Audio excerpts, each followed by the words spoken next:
welcome back to my YouTube channel, Izzy Sandpit. Hope you're enjoying the content. Don't forget to hit like and subscribe and the little bell so you don't miss any great content.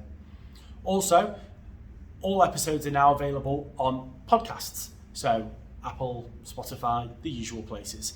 If there isn't anywhere in the link and you want me to add it, just tell me and I'll try and get it on that service that you use as well. Today I've got Richard Shaw, the guitarist of Cradle of Filth. Cradle of Filth have had a career spanning 25 years, but we talk about the recent time of Richard being the guitarist. He's been there for around 10 years now. Today we talk about music, we talk about his influence, what his ideal band would be, and also what do musicians talk about when they're on stage.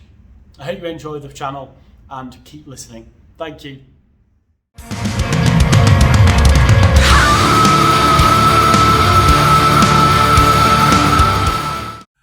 Good afternoon, everyone. Episode 6 on Chats with Izzy. On my channel, Izzy Sandpit, I've got Richard Shaw from Cradle of Filth. How are we doing?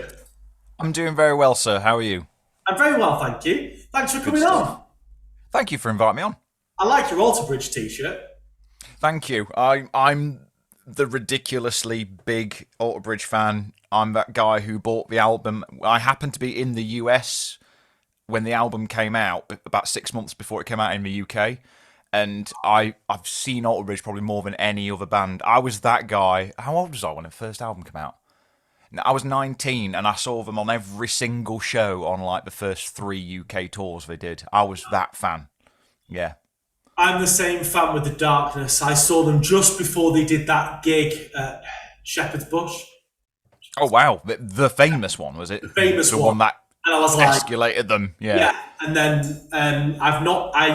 the last tour they just did of the new album, I missed because I was in Dubai. The first tour I missed. So. Right. I missed them on this tour as well. Usually I go see The Darkness, but I've got a young son now and lots and lots and lots of commitments outside of it. So it was more one of those things. I was like, plus COVID, I was like, I'll miss them this time. But they are one hell of a band to see live. Yeah.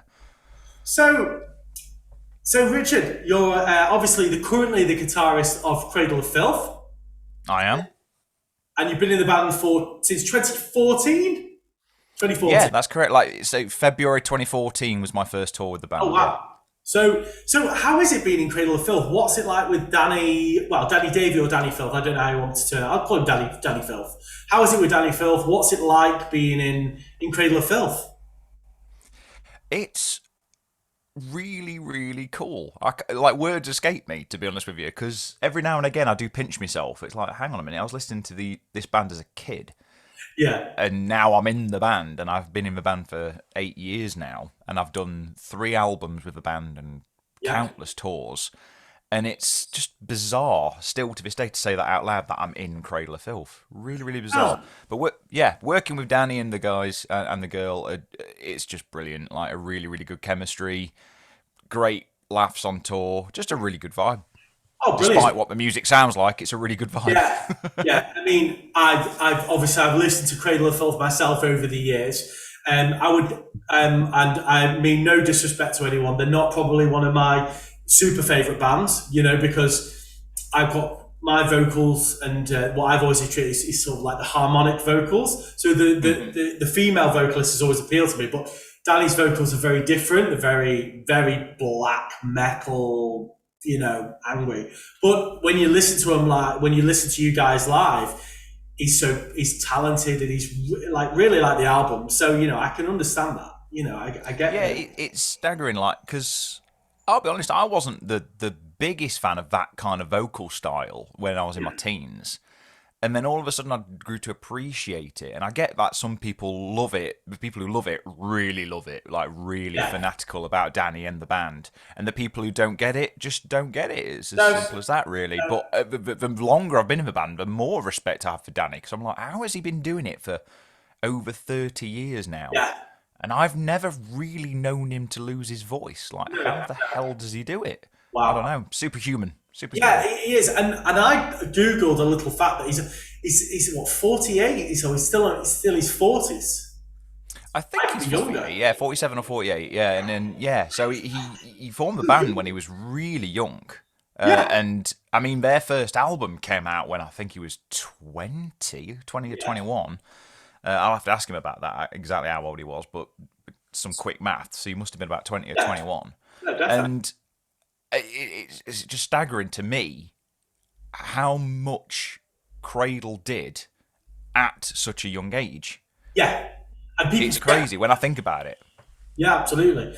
And so you've played on, so obviously, how is it, you said before off camera when we had it, so you sort of said you have to pinch yourself a little bit with Cradle of Filth. Have you found yourself, obviously you started off as a session guitarist and now you're in Cradle of Filth. How is it making that transition from being sort of a session guitarist and a guitar teacher to being a full-time touring musician with one of the biggest sort of black metal bands of the last 25 years, really? How is it that change? That's a really good question, because it's odd, because when I come back home, I'm still the session guitar player and teacher. Yeah. And so it's really odd. So when that first tour happened, I went in as session guitar player. Yeah. I was never meant to be joining the band full time. I was only filling in for a guitar player that couldn't do the tour for whatever reason. Right, okay. Go for a month tour around Europe, have lots of fun, get paid, go home. Nice thing to put on the CV. And that was it. And then after that tour, it became very apparent that Paul, the player who I replaced, wasn't coming back. Yeah, Paul Allender, yeah. So he wasn't coming back. Again, I still don't know the exact reasons behind any of this, but I was just asked if I would stick around, essentially. Yeah. And it was like, can you start writing the next album with us? And I was like, yeah. How do you know I can write music? How do you know I can write even in this style of music? I'd never written in the style of Cradle of Filth before. So it was very much a steep learning curve. Those first... Yeah. I would say definitely good 6 months to a year I was in the band. It was like everything was new. It was going 100 miles per hour, and I had to adapt very, very quickly. But since then, I'm not going to say you get used to it, because I don't think I get used to it, but you kind of get used to how the machine rolls. Yeah. You kind of get used to how it works. But saying that, every day on tour, there's always something new that happens. Or when we're writing stuff, you learn more about each other and how to make music, how to perform. There's always something new. But that first 6 months to a year, it was like constant. Every 10 minutes, it seemed like something I had to adapt to. And like, how do I approach this situation? I'm just the session guy. And now all of a sudden I'm thrown into playing in front of these big audiences in this genre that I've never really played before, so it was very, very interesting. It's funny because I watched a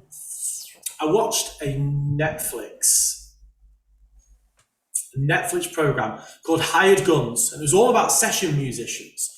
And it was the brilliant documentary. That is, I love that. Yeah, it's brilliant. It really is. And it was the guitarist from Five Finger Death Punch, who obviously touring, and then he went on to make Five Finger, and now they're massive. They're a huge metal band. And he said that, one minute you're almost, to be a session musician, you have to be better than the guys that are in the band, because when you're a guitarist in a band, I suppose you can. If I'm the guitarist of my band, it's my band, and what I say goes. So the riffs I write, and if the riffs aren't quite as good, it's fine. We'll go with it, and you release your album. Whereas as a session musician, I suppose you've got to go in there and you've got to prove a point. And when you talk about, you made a point before about going into the band and not really realizing that you were going to be there for 8 years. You're like almost, and I mean this in the nicest possible way, like the temp that starts a receptionist, and 8 years she's the office manager and she's still here. I only come in for 4 weeks. It does feel a bit like that. It was like, okay, this is a great, like I said before, a great thing to put on the CV. I'll go back home and try and find more work. And then it became do you want to stick around for a bit? And I totally agree with what Jason says in that documentary about you almost need to be better than who has hired you, essentially. And I know that sounds really harsh, but it's even in my own bands I had before. If you make a mistake, it's your own band. You go, oh, never mind. You know what I mean? You can get away with it. But it's almost like, in my experience as a session musician in general, not just with Cradle, it's a weird one, because it is a case of, if you do make mistakes, it's almost like we'll just replace you with someone else. Whereas if you're in the band, well, yeah, it's like if you can't do the job, we'll hire another session person to come in. It's as simple as that. Whereas if you're in the band, it's kind of it's really hard to be sacked from your own band, no matter how bad you are. Yes. So it is. So it is a weird situation to be in. You've got to be really bad to get kicked out of your own band. But as a session person, if you make like just one too many mistakes, it's like we're just gonna get someone else in pretty quick. So it's pretty cutthroat. It can be really cutthroat. But glad to say, 8 years on, you're still here. So you must be doing. I'm still here. And I hope I'm doing something right. Well, you've just so that brings me on to you've recorded 3 albums with Cradle of Filth. I try to remember the names of them, but I don't remember them. So you've recorded. Which is your favourite song off each album? Oh wow. That's a really good question. I thought I've asked what's your favourite album, but I'm going to say what's your favourite off each album? One song. Which one do you want?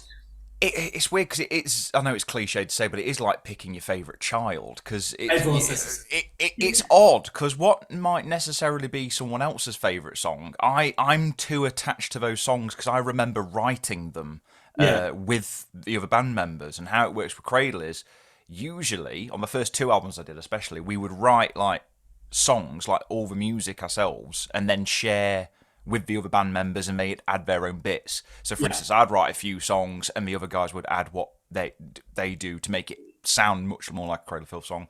Same with our bass player, drummer, guitar player, keyboard player. They would kind of just write their own stuff, and then I'd add bits to it and all this kind of stuff. So I'm kind of biased, but like for instance, Hammer of the Witches, the first album I did in 2015. There's a song on there called Blackest Magic in Practice, which became a single. Yeah, and I remember writing that in my home in Derbyshire.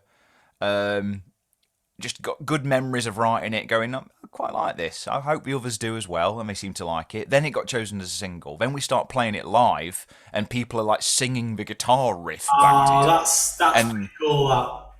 And it's pretty cool when stuff like that happens. On the following album, on Cryptoriana, a similar kind of story. Again, I just remember writing this song called Heartbreak and Seance, which ended up becoming the first single on that album. And again, it's just one of those things, you start playing it live and you kind of almost smile to yourself, which in Cradle of Filth we can't really smile on stage, but every now and again you get those moments. It's got to be game faces on, got to be dark, got to be brooding, but every now and again, like especially if you're playing like I remember playing in like Brazil, especially Rio de Janeiro, and people are singing back not only the vocal melodies, they're singing back guitar solos and guitar riffs at you. And you just get those moments where you're just like, big smile, try not to cry, because it's a very overwhelming feeling. So that's what happened with those two albums, those 2 songs.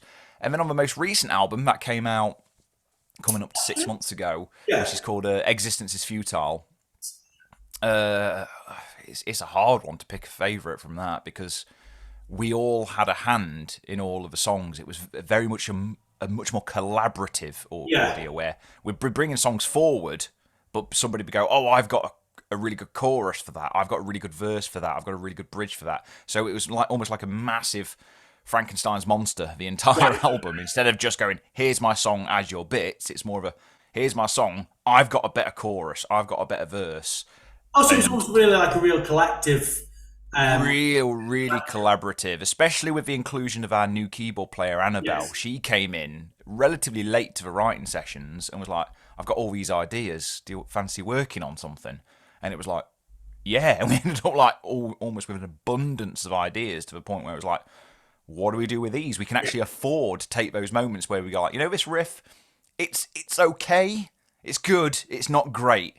Cool. Don't worry. We've got 100 other riffs that can take its place that are better. So it was a lot more easy going.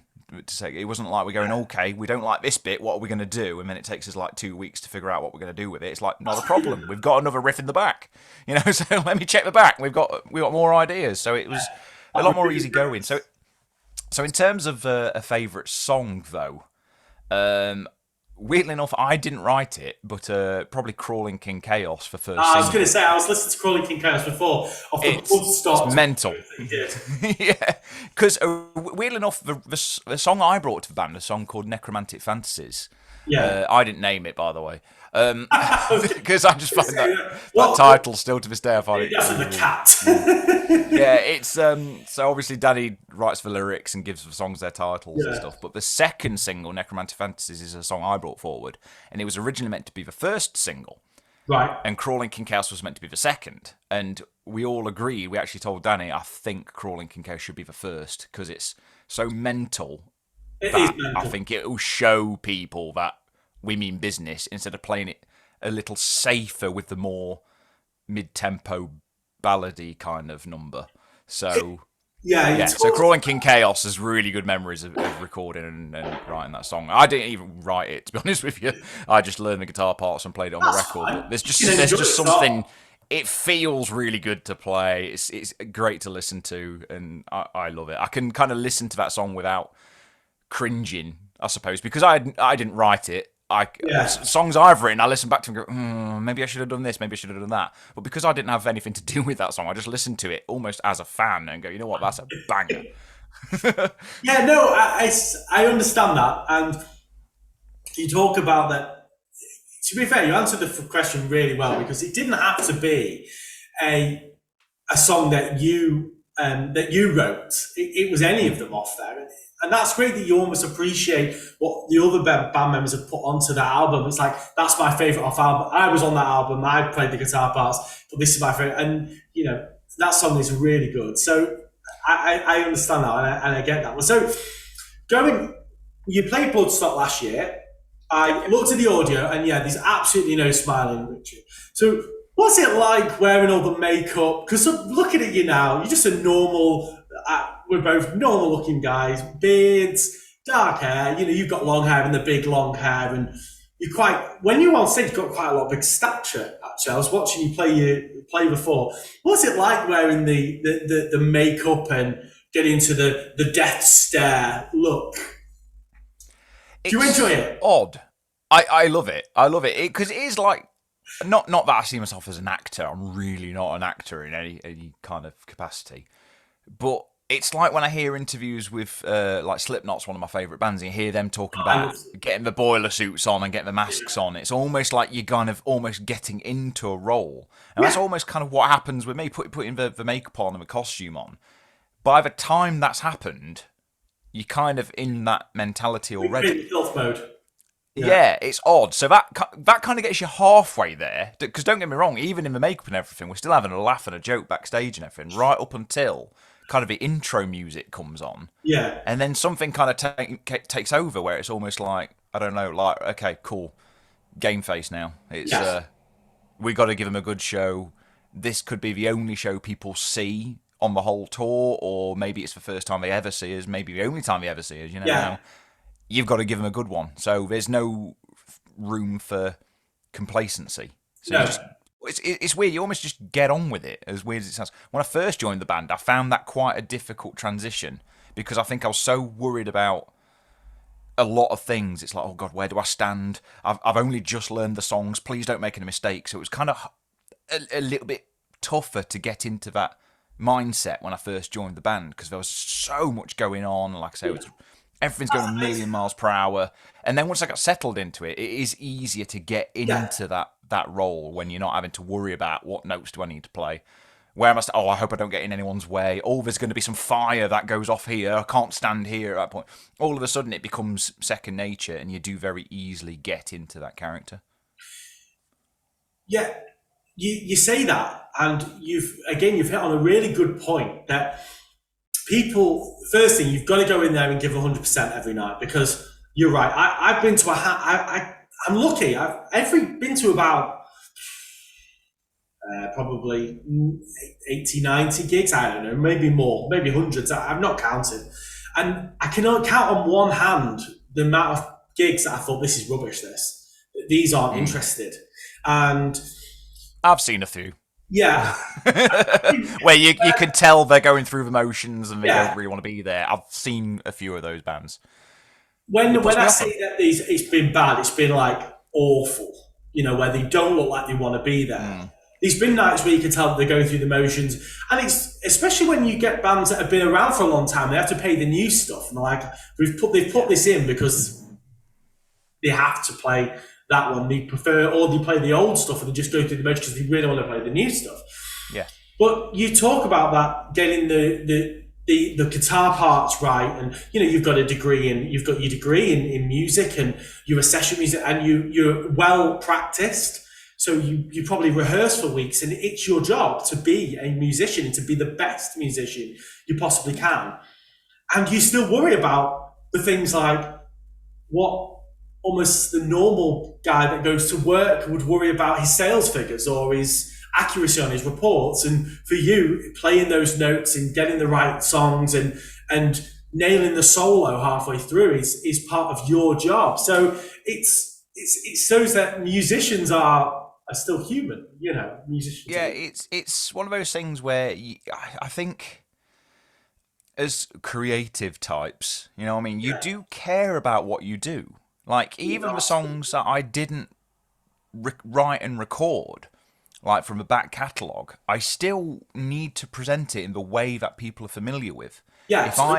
If I miss a note, that note will haunt me until I play it the next night or something like that, and I'll go backstage like that. Well, the next day I'll grab a guitar and go, right, I need to make sure this is ingrained, because especially if it's my own solo, weirdly enough, if it's my own solo and you make a wrong note, it haunts you. And it's amazing how many musicians I've spoken to or watched interviews with that say the same thing. I remember one interview, because I'm a big Aerosmith fan, and Steven Tyler was saying there was one tour he did where it was the final night of the tour, so he was like, I'm going to go for it.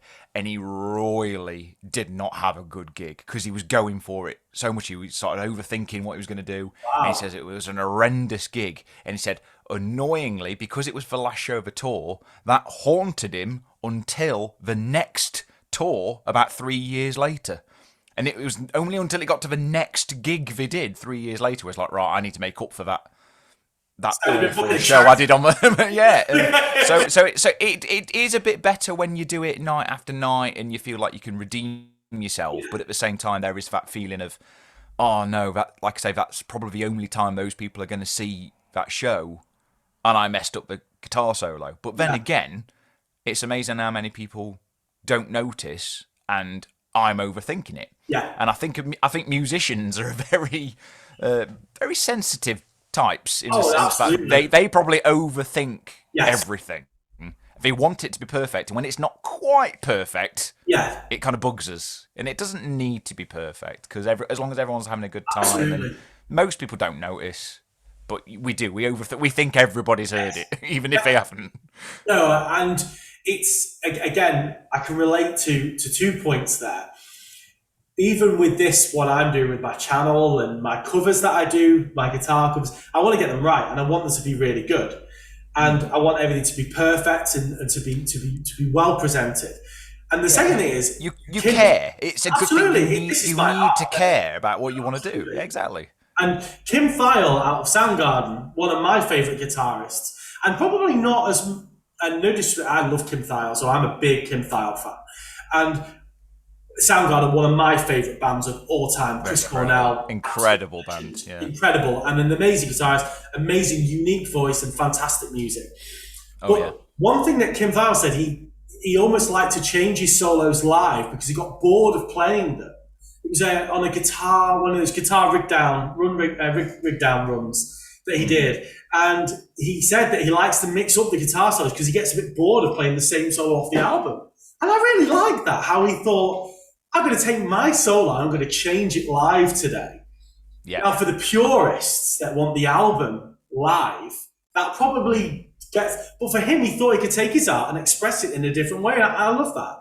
And I think that's why maybe we should not get focused on the solo of, if it's your big single or whatever, you know, but maybe with a few of them, just mix it up a little bit.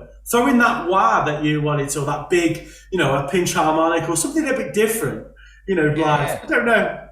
I totally get that. And to be honest with you, it became a thing for me because Not there are loads of solos in Cradle of Filth. I mean, there are since me and Ashok, our other guitar player, joined the band. Danny always wanted guitar solos, but for some reason they weren't very many. And then when me and Ashok joined, it became one of those things where it's like, right, we've got these guitar players, let's use them. Yeah.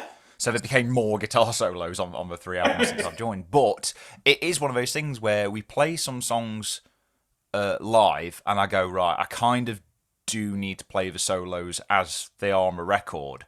More than anything, it's because what I'm soloing over is very, very particular and very chaotic. So it's almost like, right, if I improvise a little bit and it goes a little bit, it's kind of hard to get back on because it's so chaotic. So there are some moments where I do play it, and especially the more melodic solos that I play, I try and keep the melody the same. But on the most recent tour, we were playing, because Cradle of Filth covered Hallowed Be Thy Name by Iron Maiden like 20 plus years ago, and we actually started playing it live on the last tour, which went down a storm. I mean, I could say this because I didn't record the cover, because I would have been like, what, 14, 15 when the cover came out, probably 13 actually. But Cradle of Filth's cover of Hallowed Be Thy Name is a stonker. It's absolutely amazing. And it became one of those things. It's very, very cool. I love their version of it because it oddly just sounds like a Cradle of Filth song. It sounds like Cradle of Filth wrote it because they do it in their style, but it sounds incredibly familiar as well. But I made a point of improvising the solo every single night because it was like, now's my time to break away from everything that's so set in stone and so chaotic. Now's the time to do it. And that kept it fresh for me. And I totally get what Kim's talking about. It's like, I don't know, even seeing like bands like Black Sabbath, seeing like Tony Iommi, very, very rarely would play the solos the same as they are on the record. And I loved it for it. And then you see people like Kirk Hammett from Metallica, and he's almost like, I remember reading an interview, he's like, I feel like I have to play the solos exactly the same as the record because people will lynch me if I don't, because it's almost like they've grown up with those solos. If you play one note wrong, they'll be like, he's not a very good guitar player. No. How dare he change the guitar solos I've grown up listening to. So you have to judge it on an almost case-by-case basis. Some solos you can improvise. Some solos need to be exactly the same as the record. And then there's this weird grey area where you can go, well, I can play that lick the same, but I can improvise that bit. You know, I think that's the beauty of those kind of songs and those kind of bands. And Metallica, again, Kirk Hammett, amazing guitarist, very talented.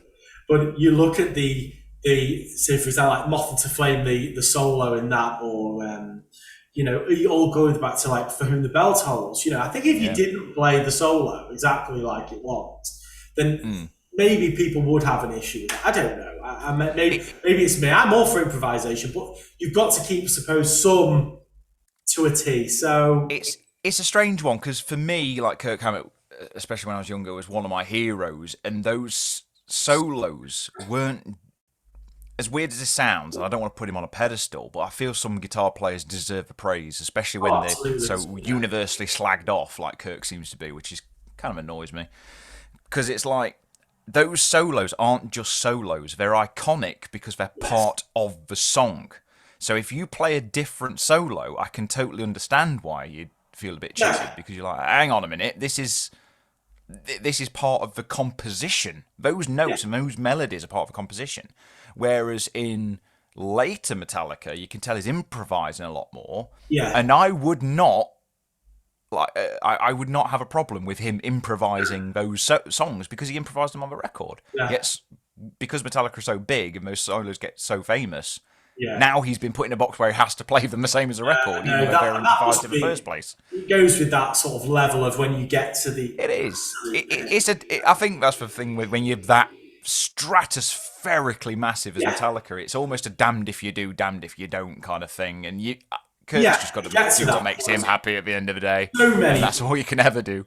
And there's so many chalk and cheese. I mean, you look at someone like Adele, for example, and she gets criticised a lot for being very mundane and boring, but I think she's got an amazing voice. I think she's incredible. She's one of those few artists where I know there's only been 4 albums at the moment, but she's one of those artists where I go, I don't think she's got a bad song. No, I don't. I totally agree. And there's a reason why the hype is real, as far as I'm concerned. And absolutely. So Rich, that was fantastic. That was a really good deep dive into those solos and those. Let's just move on a little bit. There was one I just wanted to talk about, something quite funny, which from the 2021 Bloodstock gig that you did last year, there was a great shot of you jamming out with this awesome riff, and then there was a shot of two things: the Noodle bar and the mac and cheese food bar at Cradle of Filth. And I was thinking, how did you cope with the Noodle bar and the mac and cheese bar both staring at your face? Because I'd have been starving all gig, especially mac and cheese. It's difficult. It's difficult because obviously Bloodstock main stage is a big stage. It's a big crowd. It was a similar thing when we played Download in 2018 to play the main stage of Download, which was like the biggest bucket list moment for me ever. And then you get out there, you see the people, and then there are moments, I'm not going to lie, where this happens, where there are certain songs that we can play in our sleep because we've just played them so often that you go, yeah, cool. You're almost like, not that you mentally check out, but you do go on autopilot a little bit, and weirdly enough, you can enjoy it a little bit. But it's not a bad thing if your brain wanders a little bit. Go on a little bit of and that's and that's the moment, like during like the Nymphetamines of the world, the Her Ghost in the Fogs of the world, the songs we've played countless times that you've got to play every single gig. Yeah. There are times during those songs where I do find myself going, oh, yeah, Noodles would be alright actually. I might have that after the gig, yeah. Oh, yeah. That's a nice vegan place. I'm not vegan, but I'm curious. I might try that. Sometimes I look over and go, £7 for a burger. No, I'll do that. And just little things like that where you just and then all of a sudden you're like, oh crap, we're at the final chorus. How did that happen? And then obviously there are just things in the audience that you spot that always make you laugh, or you have that connection with a lot of people in the audience. You see the white of their eyes, and you have those moments. But every now and again, you do look at a little like, oh, Mexican would be alright. I've not had Mexican in a while, and I'm not alone in this. I've spoken to many musicians who have said the same thing, like, what are you thinking about when you're on stage? And you're like, what am I going to have after the show? Is usually what I'm thinking. Yeah, absolutely. So really, like when you see those moments where the musicians are like chatting to each other and you're watching it and you think, wonder what they're talking. They're talking about that key changer when they're going, hey, that mac and cheese bar looks amazing. Let's go there after the gig. It's always food. It's always food. Oh, well, I say, 9 times out of 10, it's food. And like a lot of people think we talk music all the time. It's amazing how much more we talk food. Well, you at work. You actually work. And what do you talk? We're technically at work, yeah. We're clocking on. So I just wanted to sort of drop into something that I noticed recently on your Facebook. That you've recently released a book about guitar teaching and how to write songs. And what was the inspiration behind that? Because that looks really interesting. You know. Thank you. It was one of those things I've been wanting to do for about 10 years. Right.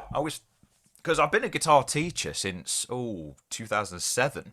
Right. And there's a lot of topics that people keep asking me for, like fretboard navigation, how do you write, especially when I join Cradle of Filth, and like how do you know where your notes are, how do you know all these scales, all your chords, all arpeggios, all this stuff. And then it developed into a lot of people, once they kind of got a basic understanding of that, it's like, well, how do people write songs? And there's no set answer for that because there's so many different ways you can write songs. Depending who you can ask 10 people, you'll get 10 completely different answers. But there are certain theoretical devices that I found were very, very useful for me. Like if I knew the sound that I was after, like if I heard a band, I'm like, how do they get that sound? Usually there is a theoretical kind of shortcut, as a way I say. If you learn that theoretical shortcut, then you know how to create that sound you're trying to get out of your head. Right. Instead of like searching around for a riff or a chord progression, you go, no, not that. And it will take me like 3 hours to come up with something pretty good, just by trial and error. I might just get to the same conclusion, but it's like trial and error trying to find it. Whereas it'll take me like 3 minutes by using the theoretical application. It's like, well, I've got this sound in my head. I know how to get it. Therefore, I can churn it out relatively quickly. Right, okay. And crack on with the next part of the song, or, you know, that's the way I see it. So that's how it came about. The book started basically during lockdown. I found myself with quite a bit of time. And I was like, you know what? I'm going to sit down, crack open the laptop. I'm going to just write the introduction for this song. And it started off with the way I see the fretboard. Because I don't use scale shapes in like particularly.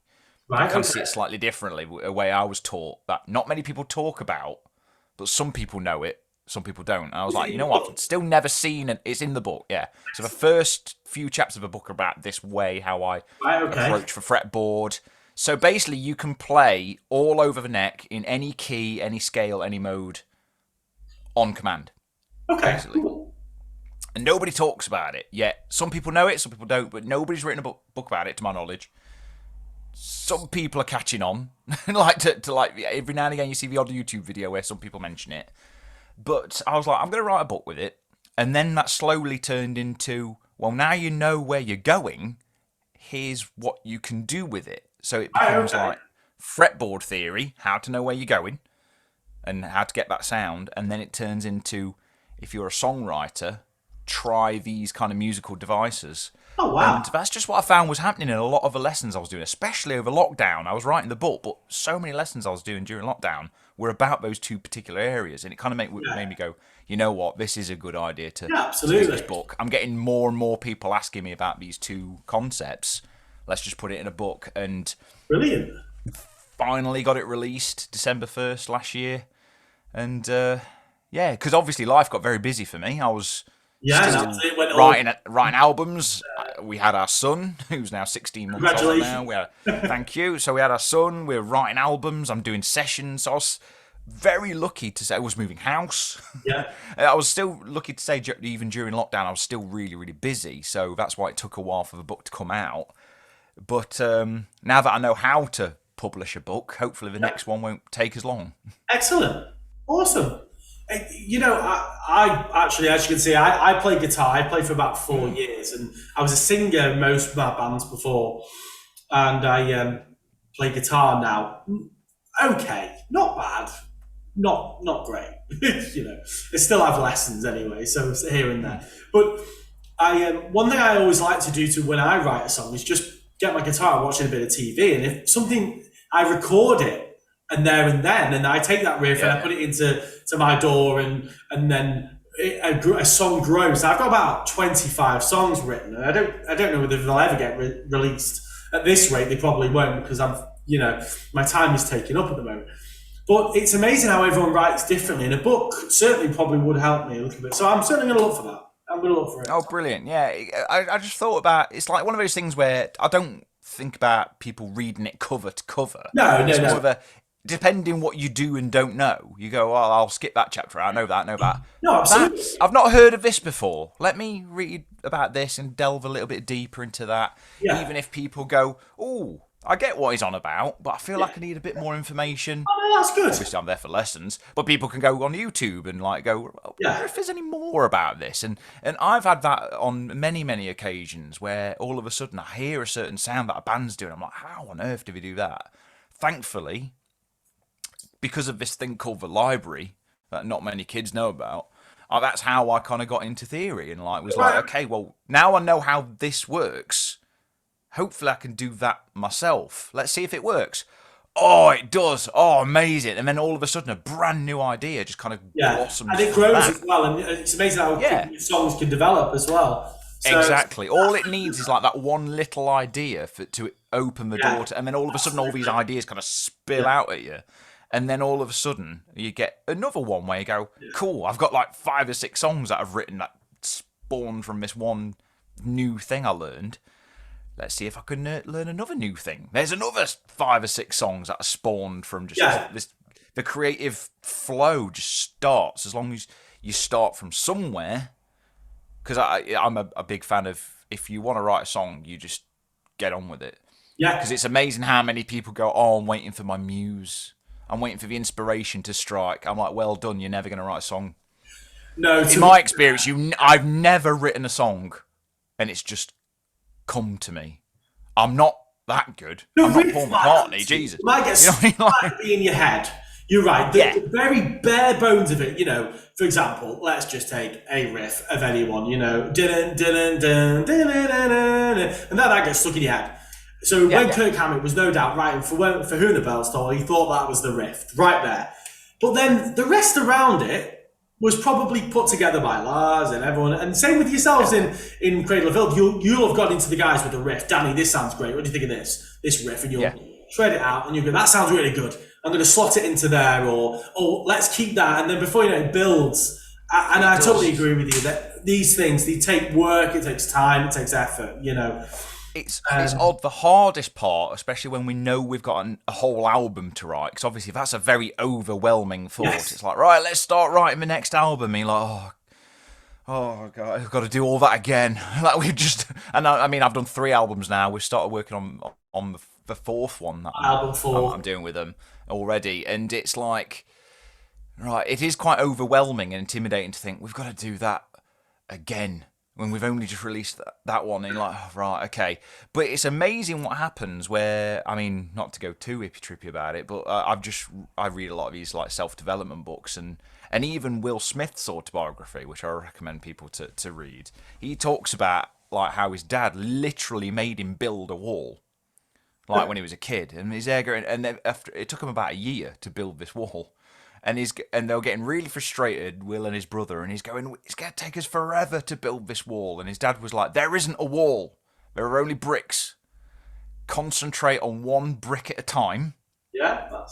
You'll end up with a wall. And I know it sounds super hippy-trippy, but at the same time, I think that works for me. Where even when making an album or approaching anything in life, you go, let me just do this one step at a time. Incremental. If I look after this one step, this one brick... and get that as good as it can be, then I do the next one, and the next one, and all of a sudden it's like, hang on a minute, I've got a song. That started out with one riff, and then I found other riffs. Now I've got a song.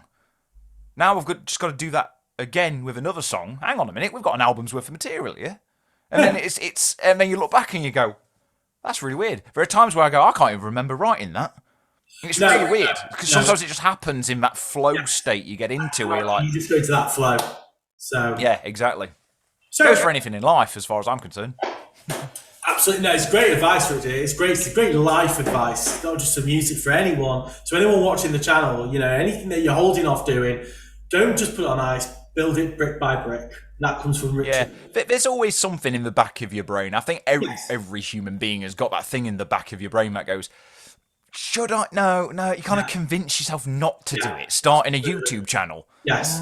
There's always a reason not to do something. It's easier not to do something to do it. Absolutely. It is. Even with the book, there was a time when I thought, oh my God, I'm not good enough to be in Cradle of Filth. Why have they asked me to do it?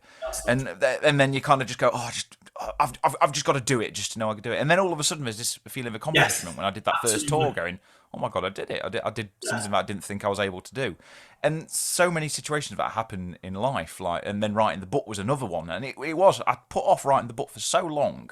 And then it occurred to me, I was like, well, I've done quite a lot of things I never thought I'd be able to do. So why don't we just add the book to that list? So, and that's kind of what happened. And I just encourage people, not to sound like a preacher or anything, but I encourage people, if you've got those things you want to do, just start. Yeah. Don't overthink it. Lay that brick. Don't think about the wall. Don't think about, oh my God, I'm going to make a YouTube channel with like 1 million followers. Do your first video. Yeah.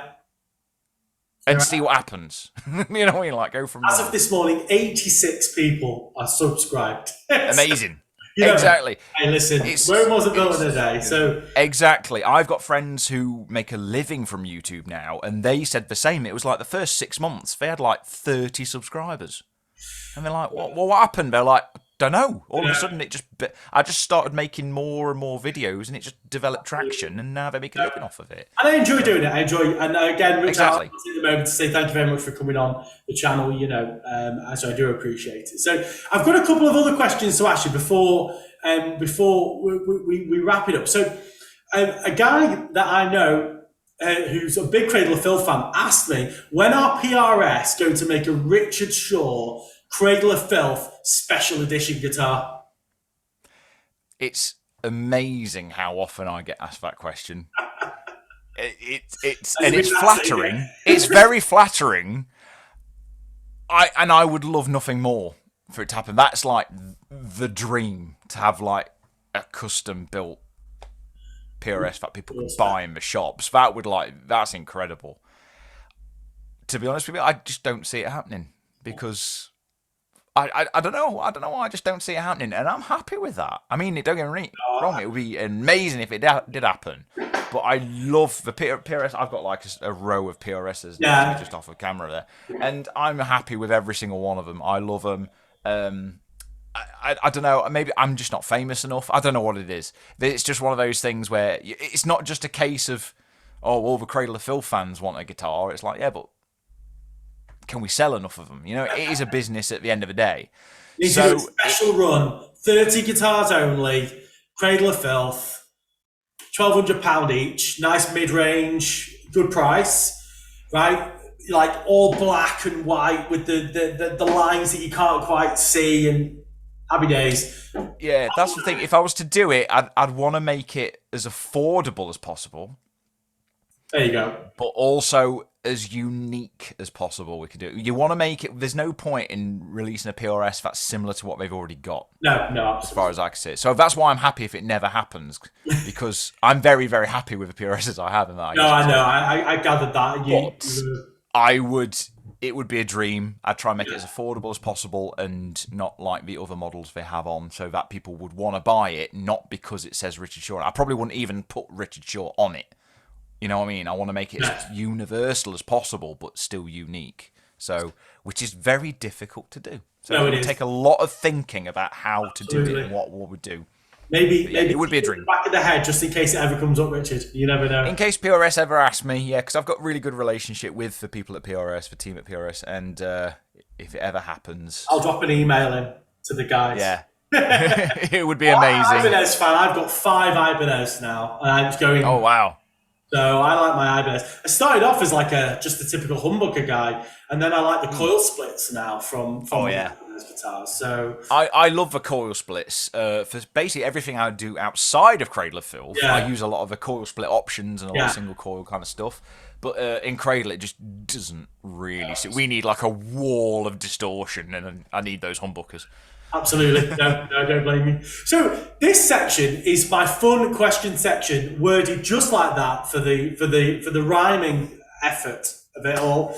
And the first question is the question I'm going to ask every single person until this show doesn't exist anymore. Is, do you have gravy or curry on chips? Can I have both? Yes. There's Excellent. 2 people that now have both. I'm going to do a diagram at some point. Probably not both at the same time. I'm not that adventurous, but I can't choose. Right now, I'm saying curry, but that's probably because I fancy curry right now. But there are days where I just go, you know what? I just want to get my chips a bit moist. Let's put some gravy on it. Absolutely. Yeah.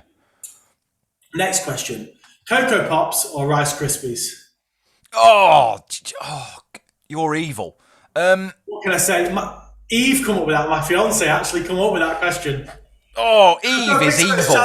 You can tell it's a Eve is evil. Eve for evil. Eve is evil. That's Cocoa Pops, only because I've not had them since I was a kid, and it's quite nostalgic. I think it's a nostalgia thing with Cocoa Pops, but Rice Krispies is a bit more grown up. Yeah, you can justify Rice Krispies as you go. I feel a bit more sophisticated when I have Rice Krispies. If they're not coated in chocolate, I feel a little bit more adult. Okay, this is a new question. You're the first one to be asked on the channel. You're making a band, and you can have. You're obviously the guitarist. What other 4 musicians are you joining with your band? Dead or alive? Oh my! What a question! Because, as I'm sure you can appreciate, there are probably thousands of musicians who have shaped my taste in music, and I'm struggling to whittle it down. Right now? Yeah, we'll go with now. I like watching people... Right now? Yeah, I'm oh my God.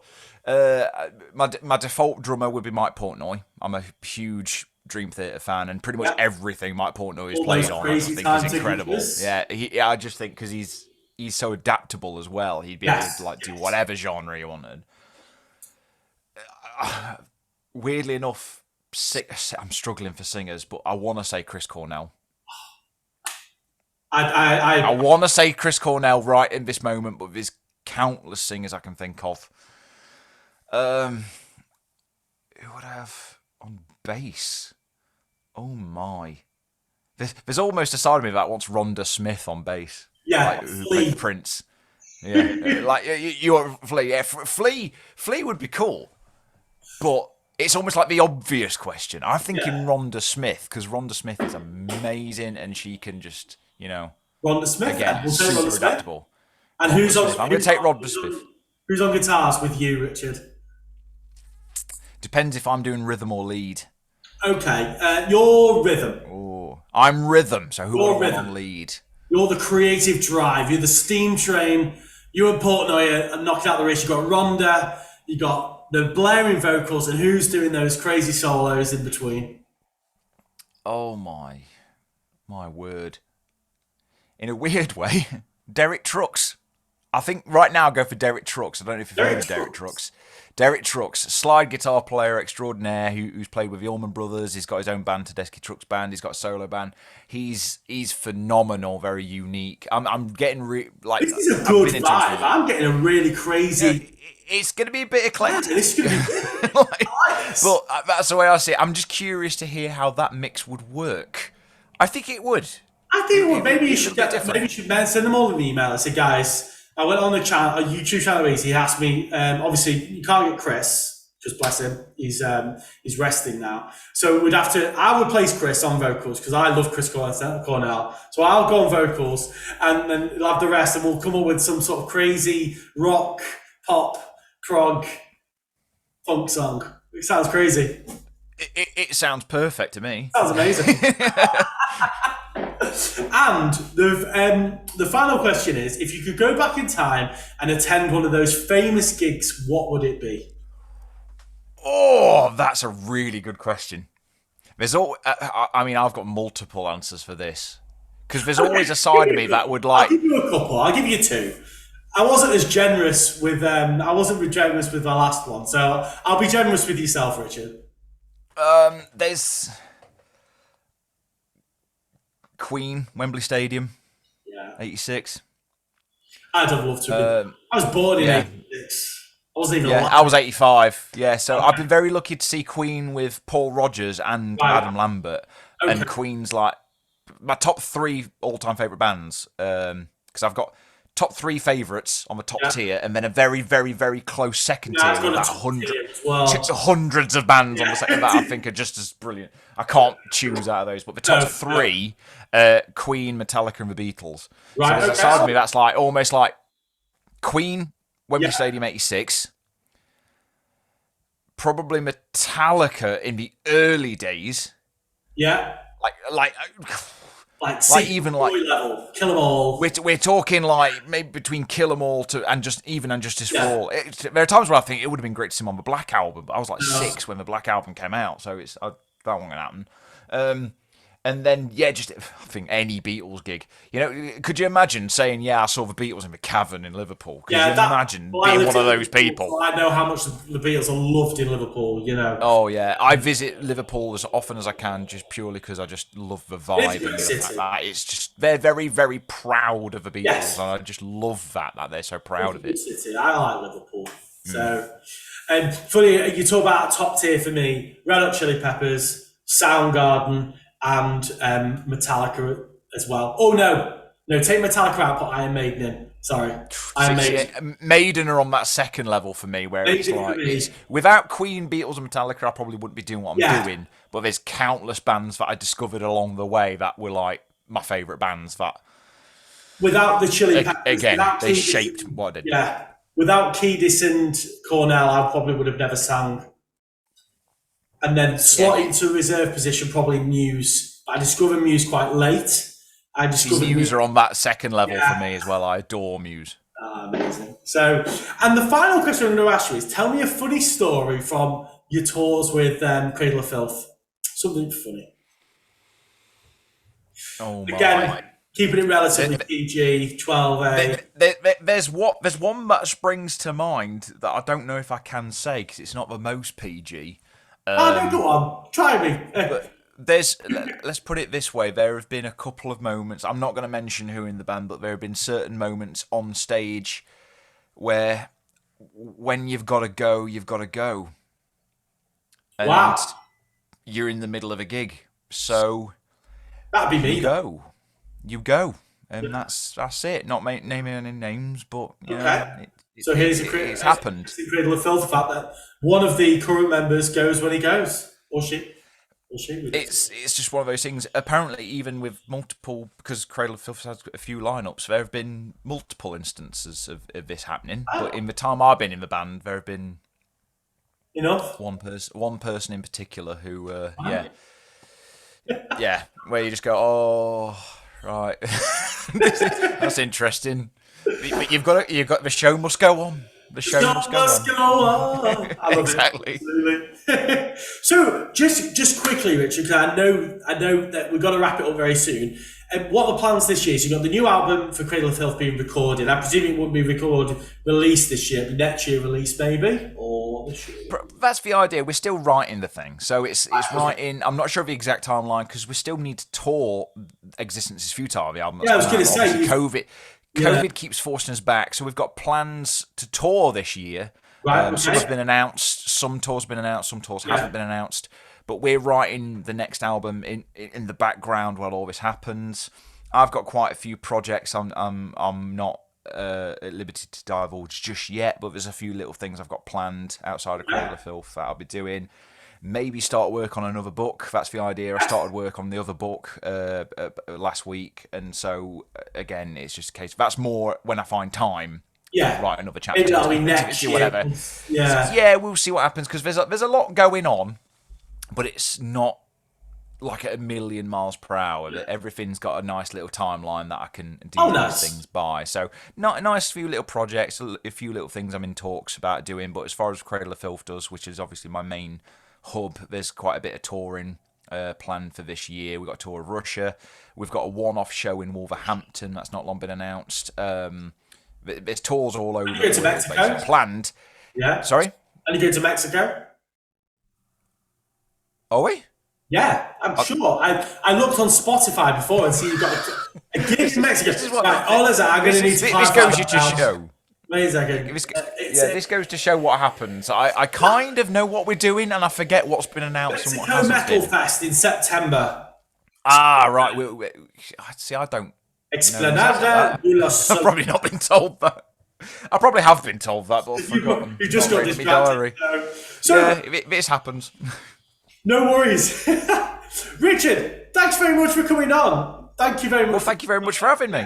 No, it's been an absolute blast. It's been a nuclear blast. Hey, well done.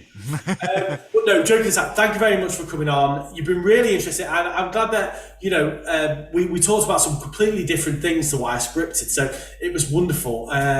So it was a chat. It was great. No, it was really good. It was really enjoyable. I had a great time. Really interesting, and good luck for the rest of the year. Good luck with the album. Good luck with the tour. Hopefully COVID doesn't kill it off too much again, because I'm sick of it now. Me too. And hopefully good luck with the book, and I wish you all the best. Thank you, and to you. Thank you very much. Bye-bye. Bye.